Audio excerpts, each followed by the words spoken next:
बहुत सुंदर लीला सुना है। एक बार हरिवंश बालक थे, छोटे बालक है, जैसे बालक खेल रहे हैं ऐसे छोटे छोटे बालक थे। तब से उनका नियम था कि उनके पिताजी के जो सेवा के ठाकुर जी थे वो पूरे दिन उनको ही देखते रहते थे। वो पूर्व जन्म का उनको याद रहता था कि मैं निकुंज की एक सखी हूं, वंशी सखी, वंशी अली। तो अब बालक को तो कभी भी भूख लगाती है, तो हरिवंश महाप्रभु की माता जी को इतना भोग रखना पड़ता था ठाकुर जी के आगे कि बालक को कब भूख लगावे, और कुछ पाते ही नहीं थे ठाकुर जी के प्रसाद के अलावा। लेकिन एक दिन हरिवंश बालक को रात्रि अर्धरात्रि में रोने लगे, सोते सोते। माता जी पिताजी के बीच में सो रहे थे, सोते सोते रोने लगे। माँ पिता उठ गए, क्या हुआ बालक, क्या हुआ क्या हुआ, क्यों रो रहे हो? भूख लगी है। उनके पिताजी व्यास मिश्र तुरंत अपनी पत्नी से बोले, देवी लाओ कुछ खिलाओ। बोले, अरे कुछ खिलाओ, जानते नहीं हो आप ये बिना भोग लगाई कोई वस्तु पाता नहीं है। तो बोले रात्रि का कोई, बोले वो सब रात में पा चुके हैं सब लोग, अब कुछ ऐसा है नहीं, सब अमनिया है। अमनिया जिसका भोग ना लगा उसको अमनिया कहते हैं, सब अमनिया है, ठाकुर जी का भोग कुछ भी नहीं है अभी। लेकिन छोटा बालक रोए, अब उसके आगे कौन से वेद शास्त्र जिद चलती है। तो व्यास मिश्र जी बोले, सुनो अभी नींद में है, रो रहा है, इसको क्या पता, कुछ भी ले आओ, धर दो सामने। तो माता जी गई, कुछ ला करके हरिवंश बालक के आगे रख दिया। तो हरिवंश जी ऐसे लेकर के देखने लगे। तो माता पिता बोले, क्या देख रहे हो? बोले, इसका भोग तो लगा नहीं है। तो व्यास मिश्र जी बोले, तुमको कैसे पता कि भोग लगा कि नहीं? बोले, जब भोग लगता है तो मैं देख लेता हूं, ठाकुर जी की दतुइयां गड़ी होती हैं उस पर। मतलब सेवा व्यास जी करते हैं, उनको नहीं पता कि भोग में ठाकुर जी की दतुइयां गड़ी हैं। उनके बालक हरिवंश जी को पता है कि ठाकुर जी ने भोग लगाया कि नहीं। रोने लगे, रोते रोते। अब माता पिता चिंता में, रात में ठाकुर जी को थोड़ी उठाएंगे बालक के लिए, ठाकुर जी तो सो रहे हैं। लेकिन रुदन की आवाज हमारी किशोरी जी ने सुन ली। हमारी लाडली जी सेज सैया पर बेचैन हो गई। तो ठाकुर जी बोले, का भयो, सो काय कुनाए रही हो? अरे आपको आवाज नहीं आ रही? हरिवंश बालक रो रहा है। ठाकुर जी बोले, हाँ रो तो रो, काय को रो है? बोले, यार इनको भूख लगी है, प्यास लगी है, और हमारे बिना भोग लिए कुछ पाते नहीं है। अब रात्रि में कुछ ऐसी सामग्री रखी नहीं, और आधी रात का समय, छोटा बालक, इसको कैसे मनाए? ठाकुर जी बोले, श्री जी रुको मैं कछु करूं। तो सेवा के ठाकुर जी प्रिया प्रियतम सचल हो गए, अंदर ही, मंदिर के अंदर ही छोटे छोटे स्वरूप सचल हो गए।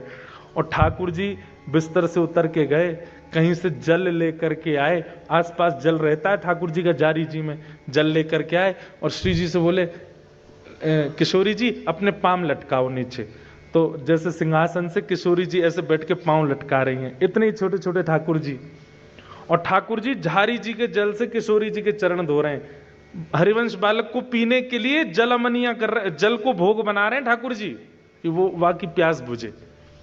और फिर किशोरी जी से तो कहेंगे नहीं मेरे चरण धो, स्वयं बैठ के अपने चरण भी धो रहे हैं। दोनों के चरणों का जो चरणोदल था वो इकट्ठा कर लिया।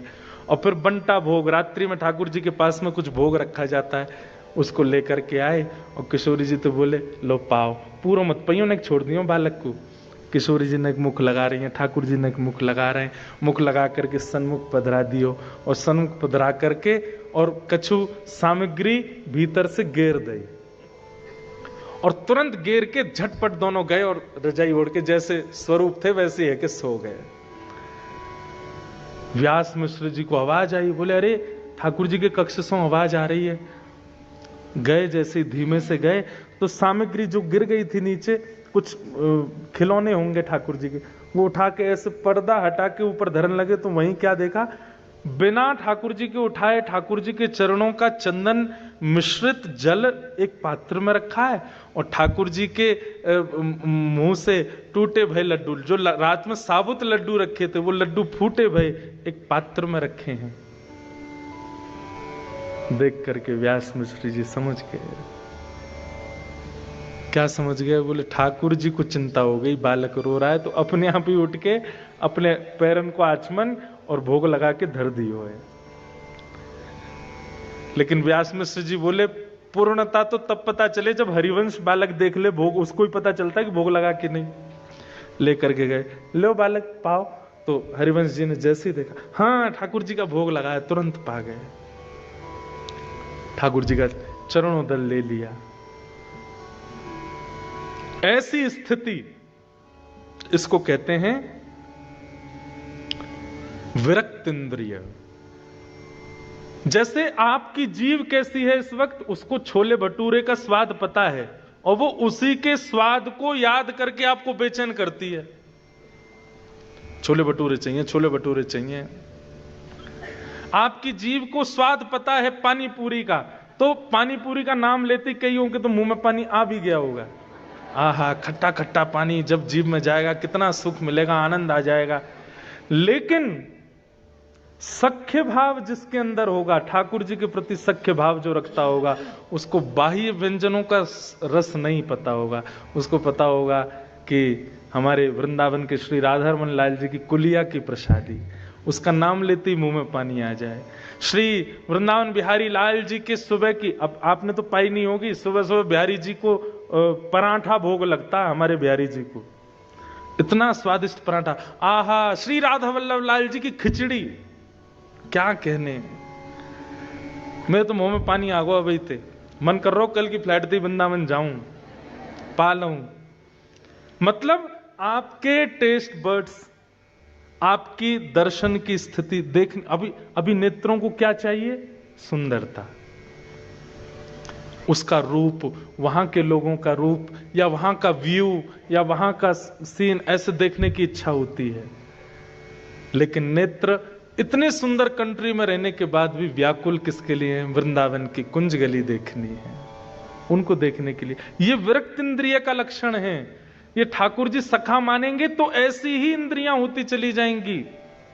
आप भगवत संबंधी वस्तु के अलावा किसी में आपको सुख मिलेगा ही नहीं। ब्याह में जाओगे, लड़का लड़की एक दूसरे को माला पहनाते, सब लोग आहा क्या राम सीता की सी जोड़ी, आपके मन में आएगा खाक राम सीता की सी जोड़ी। अभी आपने हमारे वृंदावन प्रिया प्रियतम बस